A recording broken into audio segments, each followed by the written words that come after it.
if contemplation is the highest form of prayer and it's literally what we're made for, why is it that there are some people who seemingly do everything that they're supposed to do, but still never receive the suspension of the senses or infuse contemplative prayer on this side of heaven? It's a great question, and it's an answer that we're probably not going to like. That Saint John of the Cross himself addresses the question that not everybody exercises themselves in the way of the Spirit will enter into contemplation. He says, why? God knows. The principle that I like to work by is that God will always work in a soul in the way that's best for that soul. So if we're seeking contemplation as kind of the crowning of my virtues, it's never going to happen. Or the crowning of my own seeking of God, that for some reason that I'm being so devout that now God's going to give me contemplation, it will never, never come. That St. Teresa of Avila gives the wise advice that the first premise in receiving these kind of gifts from God is to seek him without self-interest.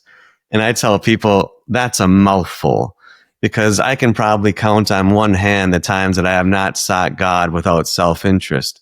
I normally have something like, okay, God, I'll do this, but heaven better be bliss, at the end of it. So I'm still seeking God more for the gifts that he's going to give than for who he is. And contemplation it's really where God becomes his own person in a very real way.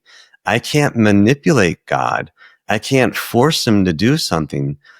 But when he does see the soul loving him without self-interest and going through some of those first purgations that are necessary in order to love him less selfishly, normally he will give, that gift of contemplation, and it's just to be aware of what it is when it comes so that we can then consent to it. That's the important thing, is we want to avail ourselves to this gift the best that we can, and then to be aware of what it is so that when it comes, we can give our consent to entering into it. But we don't have control over it, and a lot of people, that drives them crazy. We just simply can't control God.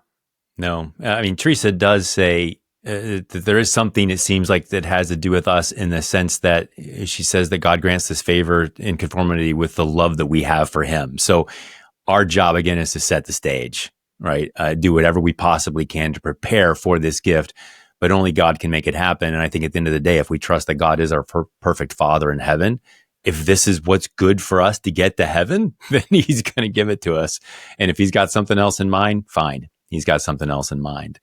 But I think a lot of people have trouble even accepting contemplative prayer. And you referred to this already, because we there's like this do nothingness about it, because you're not doing anything anymore. And a lot of people get hung up in the fact that this non-activity, and they're like, this is a waste of time. Like, I'm not doing anything. I'm not, like, how can this possibly be beneficial to my interior life? What do you say to them? It's placing a lot of our focus on ourselves and really limiting the activity of God. And St. John of the Cross is the one that deals with it very specifically in the living flame of love. And he chastises spiritual directors who, when a person is starting to be drawn into this quiet, that they're stopping them from doing it. And I hear this all the time. I hear it from good religious communities who this novice starts to go into a more restful state in prayer, and the novice mistress they'll chastise them for it or correct them for it and say, you need to be making good meditation during this time. And my heart just goes out to that poor soul at that time, because the Lord is more than likely drawing them into his rest.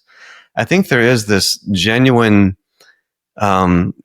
good fear of a person who is not wanting to fall asleep, as the apostles did, during that hour. And we hear about that. And if a soul is being lazy, that's going to come out in a lot of ways. It's not going to just be there in their time of prayer. It's going to be there in their apostolic activity. So when this one novice mistress was chastising a novice for it, I said, don't look at this sister during her time of prayer. Look afterwards. If she comes out of that prayer time grumpy and uncharitable towards your sisters, you probably got a sleeper and you need to really encourage her to stay awake during prayer. But if she comes out of that short time of rest and she's more charitable, more loving, more forgiving than she was when she went in, you might have a contemplative.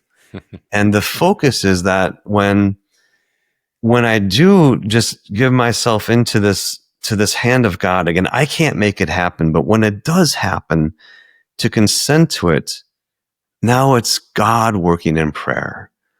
And there's nothing more powerful or better for your soul or for the church than God's work in your soul. And that's what we need to be at least aware of, that can happen in prayer and that God wants to happen in prayer. And that when it happens in prayer, that we give our consent to it. And not, because we're going to be tempted with it, as you just alluded to. This is just a big waste of time, But look at what happens after it. Teresa of Avila talks about going in, the fat, ugly silkworm, and then coming out a white little butterfly. And if you're coming out of this time a white little butterfly transformed by just a short time within the presence of God, then to be able to be humble enough to see God's hand at work in your soul, doing something you couldn't do by meditating for 1,000,000 years. I think that's the key. I mean, what comes out of contemplation, the fruit of it, is humility and love. Hey guys, I hope you enjoyed that little section of the interview. And if so, why not click the button and subscribe? I've got more great interviews coming up, and I don't think you want to miss them. You see, my goal isn't just to offer a deluge of random willy-nilly conversations with anyone and everyone. My goal is to offer topics and conversations that will help you get to heaven. Period. Now, the Art of Catholic and my entire Science of Sainthood platform, which you can find information on below. In fact, you can experience the whole thing free with a link in the show notes.